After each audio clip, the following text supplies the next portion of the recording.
Hey all, Heretic here, and today in the Battlegrounds, we're going to be covering Quilboar. We're going to go over all things Quilboar, all different minions, spells, trinkets, heroes, you name it, we're going to cover it. As always, just remember, when there is a patch, because there will be patches, take a look at the comments below attached to this video because we will update anything on there. Now, if it's a complete redo of the tribe, that would warrant a new video, but those usually don't happen mid-season, so we don't probably have to worry about that. But just to keep an eye on the comments if anything big happens along the way. With that being said, let's jump right into it.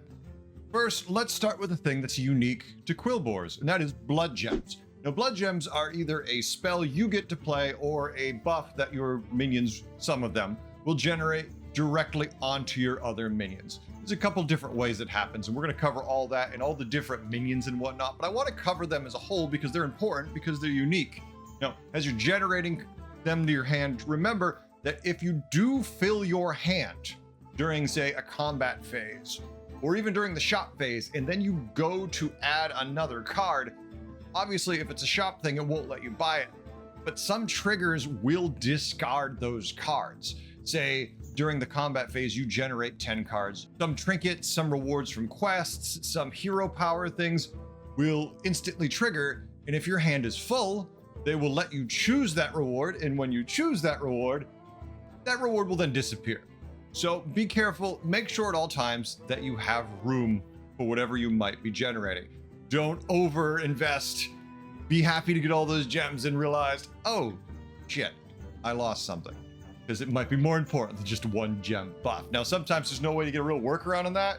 You're a little too successful, it's late game, you're generating 1,000,000 blood gems. Congratulations, just be happy you've got more than enough. Blood gems are a pretty easy buff. Baseline, they are a 1/1 buff that can be applied to a minion. Just remember that these will be increased during the game. If you find the right cards and you're lucky enough to get those buffs going on, these buffs can get significantly higher to ridiculous rates. So keep generating them, keep buffing them, apply them where you need them, have fun. Remember, these do count as a spell being cast, not a tavern spell, because that is an important distinction for some cards, but is a spell. And a lot of creatures will have interactions where when you cast a spell, it'll either increase this value of that buff, or it will trigger a value of theirs increasing. So just keep that in mind before you go to use certain things, an order of trigger that might be important for some things. And one last important note about blood gems. While you can buff them, what you have to remember is their buffs are not retroactive. What I mean is, if it's turn 10 and you've got 1,000 blood gems on your board and you buff your attack on your blood gems +1, it doesn't add to all the pre-existing blood gems. It only affects the blood gems you play going forward. All right, let's look at the minions. Let's talk about what kind of Quilboar are out there and what they do. We're not going to cover every single Quilboar because some of them are really simplistic, but we're going to cover a few. And we're going to start right on tier 1 with Thorn Captain. Now, this is a 4/2 Quilboar pirate. After a card is added to your hand, gain +1 health until next turn. Now, I'm covering this card because it is a little bit of a trap, and people don't often know when to get rid of it. The thing about Thorn Captain is, yeah, it gets a lot of health, but it disappears every shop phase. So on those turns where you tier, it's not going to have a lot of health. Those turns where you're buying a lot of cards and cycling, it can get pretty chunky, all things considered. And if you're not careful, it can sometimes inadvertently eat up buffs. It can keep getting big. And then you're like, well, I can't get rid of it now, it's too big. What you have to remember is it's never going to get any better than those blood gems you're putting on it. So if it's possible, move them off. We'll cover the ways to do that later. And then move on to better minions, or just make the painful decision to rip off the band-aid. This is usually happening right about the time you're getting to tier 4. Maybe you're just moved into 5 and he's still sitting on the board. And at this point you have to realize it's probably way too late unless there's a really, really good reason you have to keep it. Moon Bacon Jazzer is a tier 2 2/3 Quilboar. In Battlecry, your blood gems give an extra health this game. That means for the rest of the game, every time you play him and or trigger his battle cry, permanently your blood gems now give, in this case, a 1/2 buff. So how can we make this better? Obviously, I want to play Moonbake, I want health on my blood gems. And that are using things like Bran, Rylak, Young Murkai, multiples I advise against because it gets to be greedy, but there are times when that is something you can do and you can just enjoy those benefits. You're just adding health, not attack, so it's not insane. But coming in at tier 2 and considering how often you can cycle cards like this and with certain hero powers, you could really get some value. So get your Moonbacon Jazzers, start cycling them. Tough Tusk is a 5/3. After a Blood Gem is played on this, gain Divine Shield until next turn. This card is very simple. Just gonna occasionally throw a Blood Gem on it. Basically at the end of every shop phase, it's gonna have Divine Shield. Do a little better for you than the other early Quilboars. There are a couple builds where you will keep this late, but for the most part, this is a Quilboar you tend to cut, usually in the mid game. Once again, you're sitting there about turn 8. You're like, maybe it's time Tough can go. But he still could hang around all the way to the end of the game, because he definitely can eat up some buffs, and he's got a Divine Shield. That's always a good thing. Now we have Prophet of the Boar. Now this one's a neutral, but only in Quilboar lobbies will you find this, and this is a 2/3 taunt. After you play a Quilboar, get a Blood Gem. You heard me right. Every time you play a Quilboar, you're gonna make a Blood Gem. So if you get to cycling a lot of Quilboar in the right shops, you really can make a lot of Blood Gems with this. If you golden this thing, basically you're just cranking out Blood Gems left and right. I can see this thing on turn 3 and I'm instantly thinking, I don't know if I'm playing Quilboar the whole game, but I'm definitely leaning that way for the near future because this is a lot of value being generated by this neutral minion. 2/3 taunts, not horrible on top of that. Bristling Buffoon is a tier 3 3/4 Quilboar. Whenever this takes damage, get a Blood Gem 3 times for combat. So the most you can generate is 3, right? Well, if he's gold, you generate 6 because he gets 2 per hit. But this is one of those really good in the early game. And the only time you want to keep it in the late game is if it's gold and it's got a lot of stats and you just can't find the other Quilboar we're going to cover later. Sometimes this will hang around occasionally for the entire game, but for the most part, this is a mid-game cut. You finally find something better and you let him go. Mangled Bandit is a 3/3. At the start of your turn, discard a spell to get 3 Blood Gems. Well, if you need Blood Gem generation, all you need to do is have a spell, and a Blood Gem counts as a spell. Also, any spellcraft you generate during the combat from minions or however you might, those can be discarded. Tavern spells can be discarded. I advise against the tavern spells if you can help it, but there's times where, hey, there's a 1-cost tavern spell in the shop, and you'd rather spend your Blood Gems because they give a much better buff, usually late game, than what those tavern spells are going to give. Well, obviously, if it's a higher tier 1 and it's expensive, you don't want to discard those, but if your Blood Gems are good enough, it's worth it. Mangled Bandit, once again, not usually a super late card on your board. Prickly Piper is important. You want to find these earlier, much better, but is a 5/1, Deathrattle your Blood Gems, give an extra +1 attack this game. That's for the rest of the game. Any Blood Gems you will play will now have an extra attack. Jumping up to tier 4, we have the Banner Boar, 3/5 Quilboar. At the end of your turn, play a Blood Gem on adjacent minions. You don't have to do anything. It's just going to attach a Blood Gem to the 2 minions next to it. So if possible, try to make sure it's near minions you want to keep, or minions you don't mind getting those extra buffs, because even if you might have to sell them. This one is usually not a late game card also, but can be. In the late game, this can be coupled with things like Drakari Enchanter to get those extra triggers of its end of turn. It's not a bad card at all through the mid game, and it can stay occasionally through the late game. Bearded Foodie is a 2/5, choose 1. Your Blood Gems give an extra +1/+1 this game, or get 4 Blood Gems. Now this one is fun because are your Blood Gems 1/1 buff still? Are they? Maybe they're like a 5/5 and it just doesn't feel good. It's getting later in the game.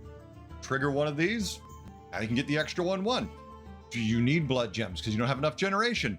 Maybe you use it for that instead. I really like the choose 1 aspect of this. This is a very versatile Quilboar. I love playing with this card.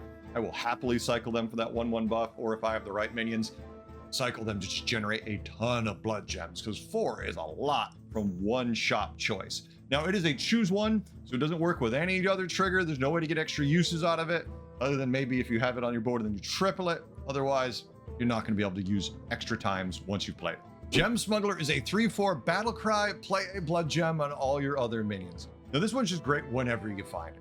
Obviously, you triple into it early. You don't have a big board. Your Blood Gems aren't really buffed. Not great. But late in the game, your Blood Gems are really, really buffed. Drop this on the board. Just a wall of stats. All those Blood Gems hitting it. Really nice card. It works with things like Young Murk-Eye. You can use it with a Rylak. I don't really love it with Rylak because it's a combat buff. They're temporary blood gems, but it certainly can work. There's definitely ways you can get some value out of Smuggler. Just hell, having a brand when you play it, getting that extra trigger can be huge. Snarling Conductor is a 4/5. At the start of your turn, discard a spell to gain 4 gold. Well, this is easy money, especially if you could triple into this, say when you're at tier 3 and you get this early. The 4/5 stats, not horrible, not great, right? But that 4 gold for, say, a blood gem discarded, that's big value. That's a whole other minion you can cycle. It's just, there's a lot of potential with these. I don't want to hang on to this into the end game, right?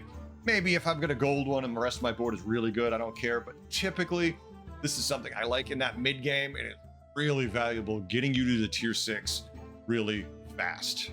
Jumping up to 5, Bongo Bopper is a tier 5 4/3. At the end of your turn, get 2 blood gems and play 2 more on this. You get to generate 2, and it buffs itself twice. Easy scaling, works with Jakari Enchanter. Great late game Quilboar, depending on the build you're going for. Love it. Hot Air Surveyor is a 5/8. Blood gems played from your hand cast an extra time. Now that's an important distinction.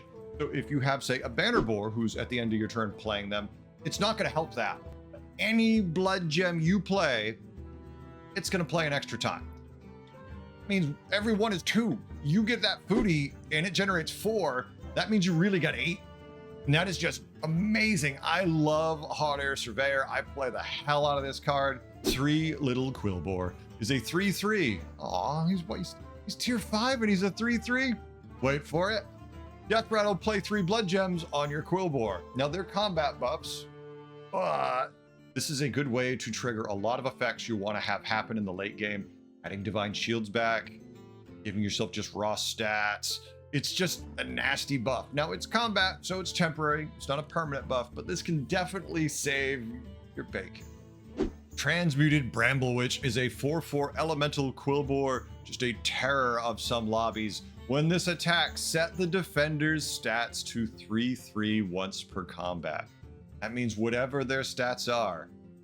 They are 20,000, 20,000? No, they're a 3/3. This one's really good. This is a great counter. This basically just shuts the door on demon builds. They've got a big nasty taunted thing. They've got a minion that summons it back. You're like, nah, you can have a 3/3 you can summon back. Have fun. This card does have a couple things it doesn't work on, so it's an important note.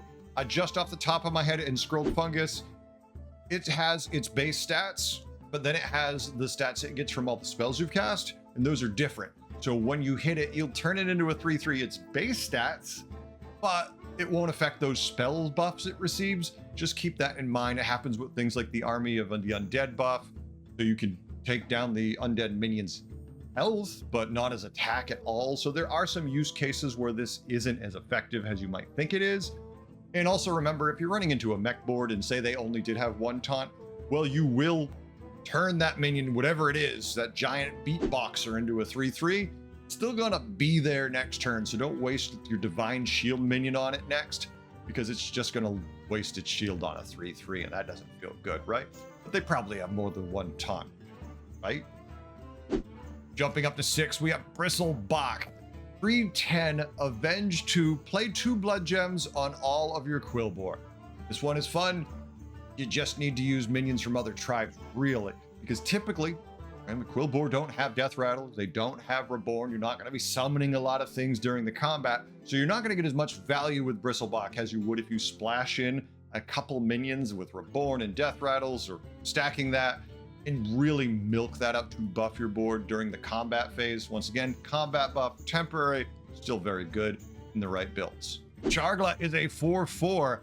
At the end of your turn, play a blood gem on all your other minions. No matter what your minions are, doesn't matter what tribe your minions are, all we know is at the end of the turn, he is going to put a blood gem on everybody. This stacks with Jakari, so you can put down it twice. If it's gold, it's going to do twice, and if you have Jakari 4 times, it is insane. You really can just scale just a silly amount in a couple turns with this. If your blood gems are buffed up to a decent extent, you're looking at like a 10-10, 20-20. It gets completely nuts and is a lot of fun. Pokey Thorn Mantle is a 6/7 at the start of your turn. Your blood gems give an extra +1/+1 this game. Now, if you didn't see Pokey in his original form, this is much weaker. His original form was end of turn, so it stacked with Jakari, and you would just scale. It was crazy how much this thing could scale if you got it early. It just went completely off. Now that start of combat, this is something you want to find early. And typically, you're not going to keep on your final board until you're just kind of running away with the game. If this thing can trigger on your board for like 5-6 turns, you golden this thing, it gets still pretty nasty. It's not the powerhouse it once was, but it's still pretty damn good. Coming in all the way at tier 7 is the Sanguine Champion, an 18/3 Quilboar, Battle Cry and Deathrattle. Your blood gems give an extra +1/+1 this game. So once again, permanent buff to your blood gems. It's a Battle Cry and a Deathrattle. So wow, it works with Bran, it works with Titus. If you can get a Moira, you get all the extra value from it. This is a silly good Quilboar to get. This is the kind of thing that you can almost find and say, oh, I'll play Quilboar and do just fine. Especially if you can get this even somewhat early. It is just a damn good creature to have on your board, scaling those gems, and it's an 18/3, so no matter when you get it, that's a decent start for an attack rate. All right, it's time to cover the spells that Quilboars like, and of course we have to start with all the usuals, and yeah, I know, you've heard it before, but I gotta cover it all. And that is going to be the spells that say, hey, I'm playing a tribe, I need more of them. In this case, I'm gonna say Chef's Choice, Hired Headhunter, because there are a lot of decent Battle Cry Quilboar, Planar Telescope, and finally Lost Staff of Hamul. Obviously, if you are playing any one tribe, these are all great, so we always have to include these. Now, those aside, let us talk the rest. Gem Confiscation, coming at tier 4, 1 gold, is a uniquely Quilboar spell, because not much point to casting it if you're not moving blood gems around, and that's typically the Quilboar thing. Luckily, if you say early are doing Quilboar and you spend a lot of blood gems on minions that you no longer need, you can now move some of those gems off to minions you do want to do, considering if it's a totally different tribe or if you've over-invested because you just got too many buffs on a minion you no longer want to have, move all those gems to the Quilboars you want to have, or anything. Do you have a ton of blood gems on a minion you just don't want anymore? A couple minions are about to sell and all of a sudden you pick up a cleave or something just really powerful you need to survive? Move the gems from those two minions onto the minion you actually need them on. The only thing I want you to be careful on is positioning. Remember, whichever minion you target, it's going to take the gems from the minion on the left and right. If you position incorrectly and or target accidentally the wrong minion, your entire plan is going to go south pretty damn fast, so be careful. Next, because Quilboar have so many good buffs if their blood gems are buffed up enough, next I would say Dreamer's Embrace can be very good with Quilboar. If, say, you've buffed your blood gems a whole lot and you want to trigger extra charges to get extra ones or buff the rest of your board, there's a lot of value, especially once those blood gems are buffed. And finally, Buddy Up. Why? Well, we've already gone over Sanguine Champion. This is one of the ways you're going to make that minion appear, and it is well worth it if you're playing Quilboar, and there's just a lot of other good buddies to either generate extra blood gems or give you additional minions you have, or just give you anything of value. Buddy Up's not a bad investment if you have the gold. Quilboar, I kind of feel like, of course, every hero can play them, because every hero can play anything. But not many heroes truly excel with Quilboar like some other tribes. It just seems like when you look at like Beast, there's so many heroes that you look at and they go, oh, it's no brainer. These heroes work better. Quilboar have a couple that obviously are better, but not a ton of them because they're just kind of decent with everybody. Like no hero really excels beyond a couple with them. So here are the ones I happen to like the most. Not quite the big list, but that's because I kind of like a lot of different heroes with Quilboar, but the best, I mean, I'm going to say Shutterwalk. This one's pretty easy. You're going to be triggering a Battle Cry every turn, and that's just very easy to do. You just keep one of those Battle Cry Quilboar you really like and you just golden it, and every turn you hit it. Is it a Moon Bacon Jazzer? Do you want to give your board a ton of health through the early game? Just keep hero powering that. Is it a Gem Smuggler that you just keep doing it to buff your board over and over again? Or did you get lucky and hit a Sanguine Champion and now you're like, all right, here you go, and just continuously hero power that? It's real easy to get away with some of these battle cries staying on your board when you're Shutterwalk compared to some other heroes. So I really like Shutter when I'm playing Quilboars. We have to think about the hero specific for Quilboars, and that is Deathspeaker Blackthorn. Now, this is for 1 gold. You get 2 blood gems, and you do it twice per turn. In the super early game, you're sitting there on turn 3, there's 1 minion you want, there's nothing you want to cycle. Generate 4 blood gems by hero powering twice. Instant value. Is it late in the game and your blood gems are buffed up to say, I don't know, what, 15, maybe they're applying multiple times when you play them? Generating 4 blood gems is a lot of stats for 2 gold and well worth it. So Deathspeaker Blackthorn is a real easy sell if you happen to be playing Quilboar.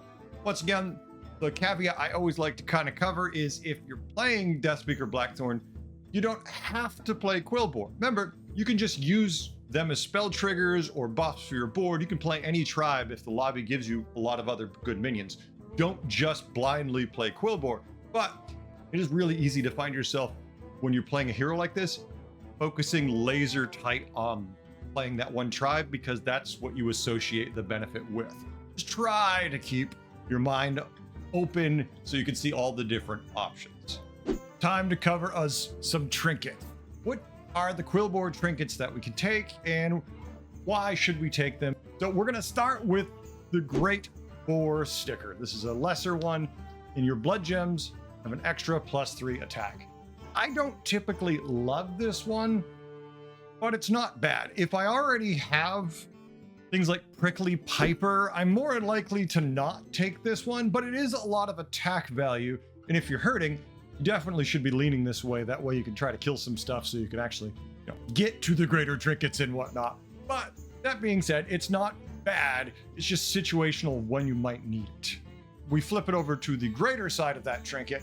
It now gives a +4/+4. So we're not just getting attack, we're getting health and attack. This is a significant buff. Now, obviously, if you are really low on health and you don't have any blood gems in your hand, this isn't going to do anything for you. Please don't take this. Take something that's going to keep you alive. But if you're at good health, if you've generated a lot of blood gems, or if you know you're going to be able to stick around for a while and generate gems in a little bit, you definitely don't hate this, because +4/+4 is a decent buff baseline to those above whatever you've already done to it and what you're about to do it. So I really like this one. It's a pretty solid one. I will typically take this, obviously depending on the others. Hoggy Bank is a lesser trinket that says start of combat, give your Quilboar Deathrattle, get a blood gem. I kind of like this one. Obviously it depends on what the other lesser trinkets you're offered are. Typically I feel like I have buffing in the early game, but never any generation. And this value does hold out for the rest of the game.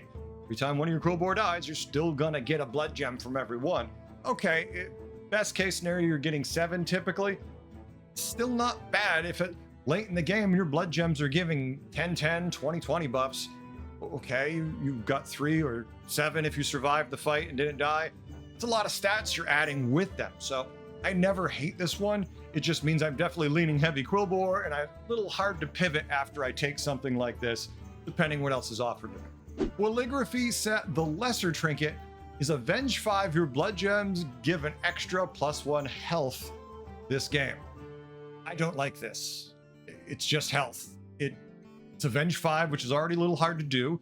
Mind you, it's the early game. You probably have other tribes, so you'll have other minions with Deathrattle, Reborn.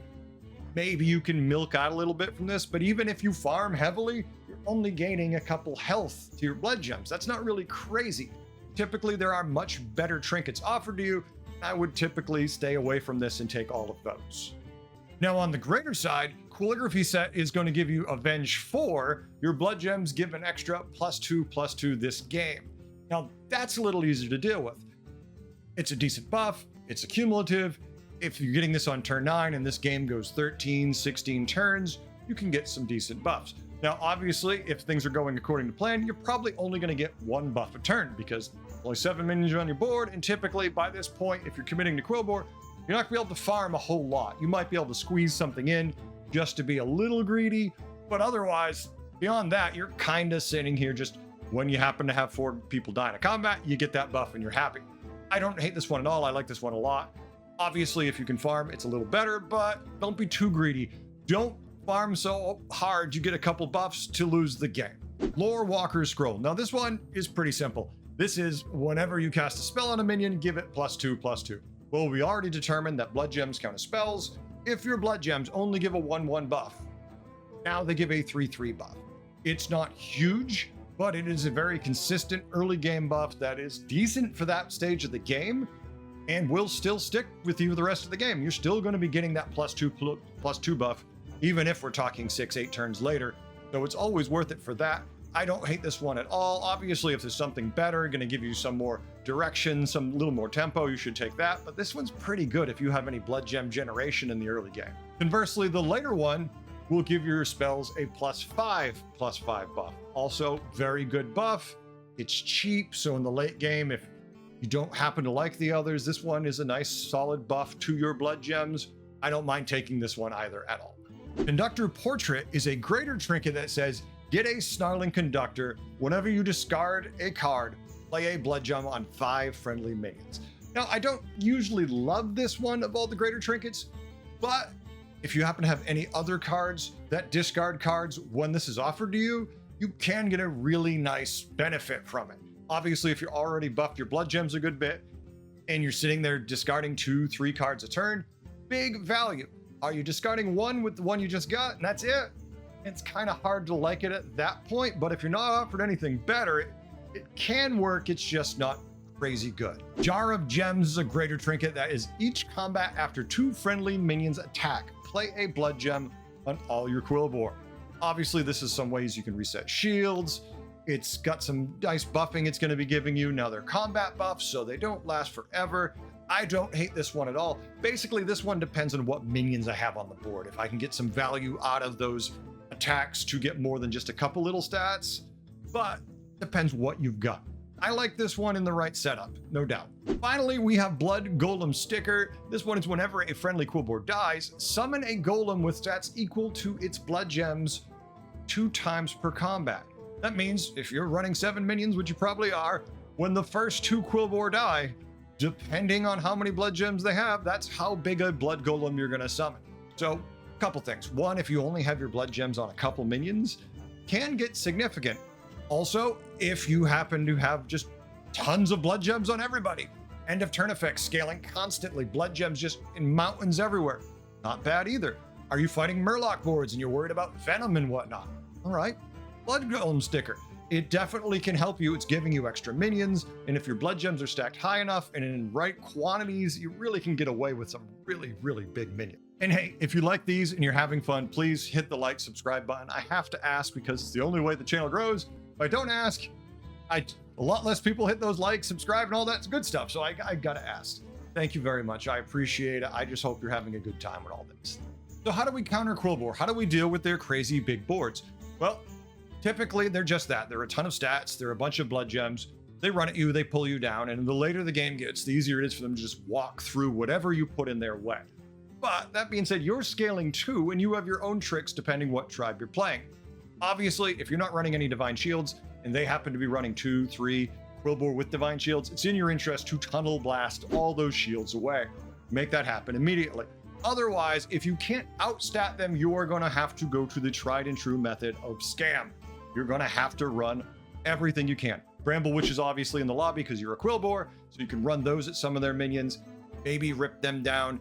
You can deal with them by using your own venom if it's in your tribe, or with neutrals that are in the shop.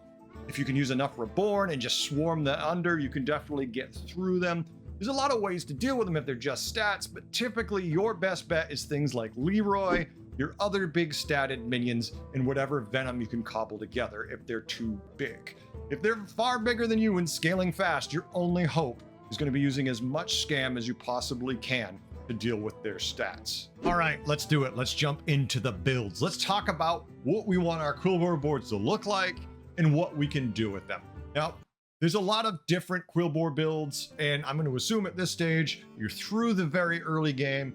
we're about to get our greater trinkets, and you might start having these pieces and parts to make these important decisions. So let's say we're on turn 8, and this is where basically this is going to start, where you decide which path you want to take with the Quilboar builds. We're going to start with the one, admittedly, I play the least because I don't really love this one. It's just the style of play I don't like. And that is going to be kind of a death-rattling combat buff version of the Quilboar build. How you know you're going to do this? If you have something like 3 little Quilboar and Titus Revendare. These are going to be the main pieces of the build. This is where you start. So you've got these, and you're like, okay, well, what is a prerequisite for this build, kind of? And kind of for all Quilboar builds, it's going to be Moonbacon Jazzer and Prickly Piper still on your board, or at least having been on your board a decent bit to get you some blood gem valuation. Because if they're just 1/1 buffs, this is going to start to fall off pretty badly on turn 12 and higher. You're going to hit people who have high rolled into anything else, and their scaling is going to far exceed your 1/1 combat buffs. Unless you've just goldened everything, and maybe then you can still keep it together, but it's going to get hard. So those are kind of a prerequisite to any build. So we've got the main, we've got the prerequisite. What else could we find to help the build be better? Brylac is a major value for those Moonbacon Jazzers. If you somehow get a Sanguine Champion, just giving you the additional triggers. Monstrous Macaw, I would say, is a great later in the game addition to it, or even early, depending when you get this. But Monstrous Macaw is either going to be able to trigger that Brylac for you more, or the 3 little Quilboar. I mean, if you have a 3 little Quilboar and a Titus, and then you see a Macaw, and you don't have taunt on that 3 little Quilboar, you can trigger it a couple times. If you reborn that Macaw, and all of a sudden it swings and it triggers the 3 little Quilboar, and Titus says, hey, here's an extra trigger. Then the Macaw dies, and then the Macaw goes again and does it.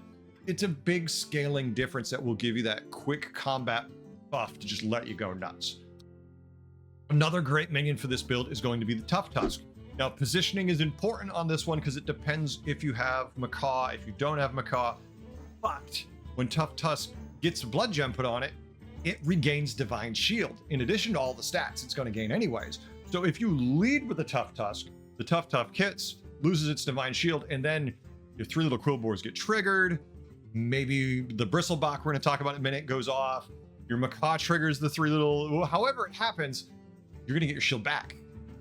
And that means Tough Tusk gives you more value because now he's a little bigger from stats and he's got Divine Shield again. So you can get multiple hits. And if you say have 2 of them, if you have the space to have 2 and not triple it, you're just going to have these resetting shields that will give you more value. I kind of like, if I can get away with it, not tripling the Tough Tusk because I like having multiple reset Divine Shields. Very similar to how mechs do Deflecto builds. If I have multiple minions that can reset multiple shields, it means I can take down a lot more enemies than just one minion with Divine Shield. Now, there's going to be times where you need the extra stats. You just need all those gems consolidated on one big unit. You need the space because you've got triples, you've got other good cards. Then triple it if you feel you're safe. Otherwise, keep the separate ones. That way you can continue to milk value out of them. And yeah, I know I already mentioned him, but the final part of this build you're typically going to have is going to be that Bristlebach. Bristlebach is going to give you Avenge 2 and going to give you 2 blood gems, which will reset your Tough shield, just give you more stats, and just overall be effective at making your board more of a threat.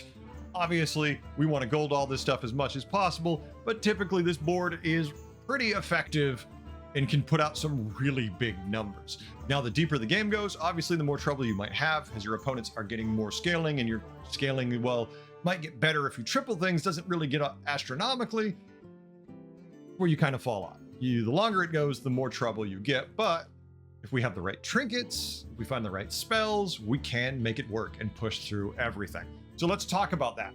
What are the kind of spells we want to use in this build? Luckily, there's only really a couple you need, and that's going to be something like Eyes of the Earth Mother if you are running a Monstrous Macaw, because hey, why have it trigger once when it can trigger twice? Make that thing gold.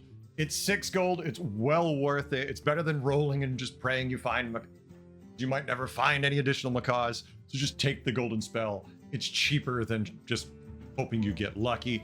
And of course, gem confiscation, because your Quilboar, eventually you're going to have minions you have to cut. You're going to have some gems on things you don't need, and it's better to move those gems onto minions you want to keep, so your Titus Revendare, as opposed to just kind of not knowing where you're going to go with it. Now, when it comes to the trinkets I want to use with this build, I mean, I'm assuming we already have the lesser long before we get to this. So let's concentrate on the greater. I'm going to say typically for me, it's going to be either something like calligraphy set because, well, I don't typically adore this. There is more likely that you're going to have Reborn because the 2 beasts you might be running on your board, thus more things to die to give you that avenge trigger.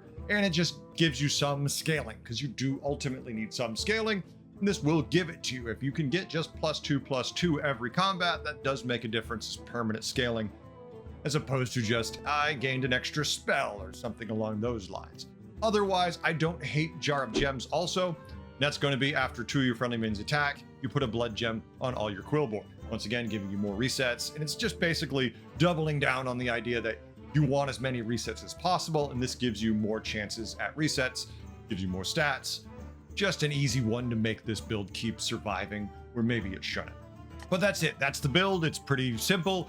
Basically, you're just trying to get a lot of triggers to get a lot of resets to make sure your board can survive and take down your opponent. Now we're going to talk end of turn Quilboars. These are one of the ones I enjoy playing quite a bit. I've done it a very large number of times. It's relatively simple. First, how do we know we're playing this build? Well, as typical, we kind of have a prerequisite where we're going to be having Moonbake and Jazzer going off in Prickly Piper as much as possible in the early game. Yes, we do need lots of late game pieces, but if your blood gems are 1/1s and you're stacking lots of them, it's not going to be enough. Because if they're a 1/1 and you have 100 of them, that's 100. But if they're, say, 3 3s, yeah, it's 3 times better. It's amazing.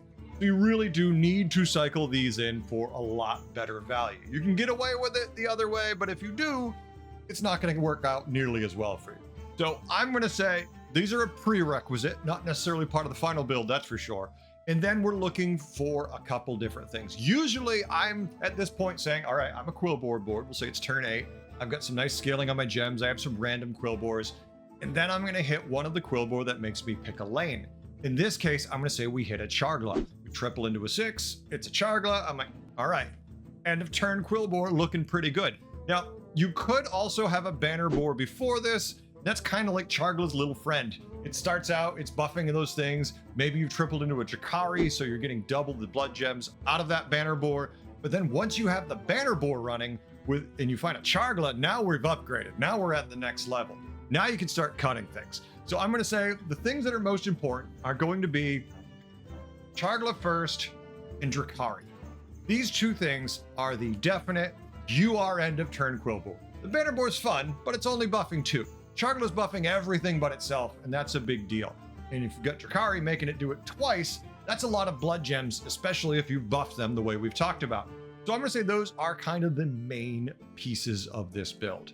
Now, there is a lot of optional pieces that we can also have in this build to get additional value out of it. We can always have a Young Merkai. Young Merkai works with all the battle cry stuff. So if we've got a Moonbacon, if we got a Gem Smuggler, now we just sit them on the board and they just passively scale away our board to craziness. Yeah, Moonbacon's giving additional health. Gem Smuggler's just putting more gems on your board. If you happen to have a Bran, you're going to get those additional charges. Bran I usually don't keep too long unless I'm really running out of control because there's usually too many Quilboar I want on this board in the end. So I'm going to say that Merkai, Smuggler, and a Jazzer are going to hang out with you for a little while, maybe to like turn 12. Then you have to start cutting things. Now you might be able to keep the Merkai and the Smuggler for the rest of the game. Obviously, if you've golden either of them, you're getting a lot of value. You definitely need to cut the Bran at that point. Otherwise, the other minion I'm going to say that's optional on this board, but does fit really nicely, is a Bongo Bopper. He's going to give you 2 gems. He's going to put 2 on himself. And if you have a Drakari, which is one of the main pieces of this build, he's going to get double the number of gem generation. So easy value there, definitely worth it. And finally, the last optional card, which depends how much scaling you've gotten and if you can get away with it, Hokey Thornmantle. Gonna give you at the start of combat +1/+1 to those blood gems. That is very decent scaling. It's not crazy by any stretch, but it definitely will help your board survive. And since you're stacking so many gems, it really can be impactful the longer he is there. Now, obviously, the ultimate piece we want here in place of all that other optional stuff is going to be a Sanguine champion. Because if you've got a Golden Young Murkai and you've got a Sanguine champion, you are just scaling your board to nuts. It's crazy. You've got all those triggers, it dies, the Sanguine, and then it gives it more triggers. When it comes to trinkets, any of the trinkets can work with this particular build, although I probably still like Calligraphy set just because it's a +2/+2 buff. That being said, something like Blood Golem Sticker actually can work with this build because you're putting so many blood gems on your board.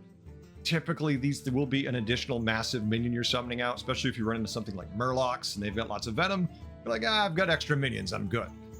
Definitely can help flush it out. Ultimately, this board is all about Drakari Enchanter and Chargla hanging out with a couple of their random friends and just stacking piles of blood gems to walk around with and beat people.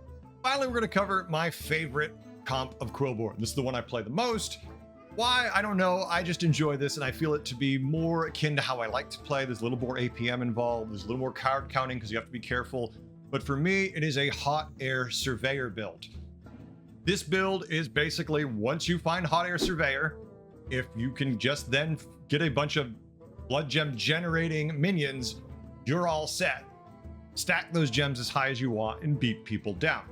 It's just a raw stat build. You can flash in whatever type of Quilboar you want, but first thing we start with is Hot Air Surveyor.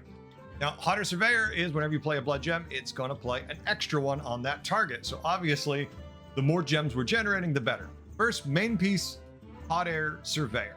Obviously, we want to find Prickly Pipers, we want to find Moonbacon Jazzers, we want to find Sanguine Champions. Why? Because they make our blood gems better. They're kind of a must. You want to find that stuff. You can't really work around that.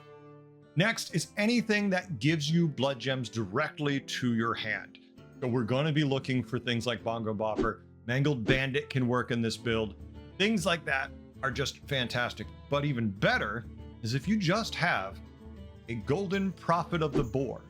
You just get a tier 2 Prophet of the Boar and you cycle basically any damn thing you can that's going to give you Quilboar and you enjoy all the blood gems. Because if you have a golden or just 2 different Hot Air Surveyors, it is a massive stat buff every time you're playing a blood gem. And if you can just continuously generate them, really can get out of control. And the beautiful part about it is you don't have to play those blood gems on Quilboar. You can get a massive cleave and just mow people down. You can stack them all on a Warp Wing and just murder their board. Hit them for a couple hundred. It can take a punch for a couple hundred and then hit back again. Warp Wing is a great target for this, but any cleave, anything with Divine Shield, just stack those stats and have a good time with it. You just have to keep cycling them. So for me, the main pieces of this build are going to be Hot Air Surveyor, Prophet of the Boar, any of the optional scaling you could find, but you have to do some of that scaling, and then fill it with the best combat minions you can find and just murder your opponents. I love this one because this is the most APM I'm going to get when I'm playing Quilboar. It lets me cycle. I'm just constantly doing the math in my head. It's like, how much room do I have? Do I have enough blood gems? Because my hand is almost always full and I'm just having a damn good time with that. On the trinket end of it, it's actually not too bad because you really can go with any of the various trinkets you want to do. Obviously, Calligraphy set, the greater one, is going to give you a little bit of scaling. Depending which minion you end up going with from any other tribe, that might influence that. The only issue with any of these is you have to remember your hand can often be completely full of blood gems fast. So there's no reason to take things that are going to get wasted. If you happen to invest really heavily in, say, a Whirling Lasso-matic and you golden it, and you're like, yeah, every time I swing, I'm making spells. But your hand from the end of turn effects that triggered from your bopper, or just your hands are full of blood gems. You know, at that point, you're just wasting spells. Now you're frantically trying to find a gem confiscation, which probably actually is the most important spell on this build. So you can move those gems off and then get rid of this minion with something that won't be a hindrance to you, or at least waste it. I mean, hey, maybe you don't care. Maybe you're generating so much value that you don't really care, and this thing is doing a great job for you, in which case, have fun. But wouldn't it be great to get the full value from the card and not just the, well, it gives spells, but I don't get any of them, so I'm just using it for a 2-attack Divine Shield, because it feels like there's other things you could find to get a better return on that investment with those stats. I absolutely adore this build. This is my favorite way to play Quilboar. I happily cycle as many blood gems as I can and then frantically cycle more Quilboar to generate more blood gems to add more stats. This is my favorite way to play them. I just find this to be the most enjoyable way by far in the Quilboar family. That's it. That's Quilboar. I like Quilboar a lot. They're fun to play. They have some fun interactions. Positioning is really important because you never really know what ones you're going to find. So you really got to keep reworking that board. And sometimes it's hard with all the things you're generating and then hand space. There's so many things to keep track of. Even long-term can actually feel very busy, as opposed to some tribes where you play a couple cards out and your turn's over in say 20 seconds. You can eat up your entire turn and still wish for another minute to cycle all those cards. Thanks for watching. I hope you learned a few things. I hope you had a good time. If you do, please like, comment, all that good stuff. It just helps the channel, and I enjoy it. So thank you. I appreciate it. Have a good night. Later.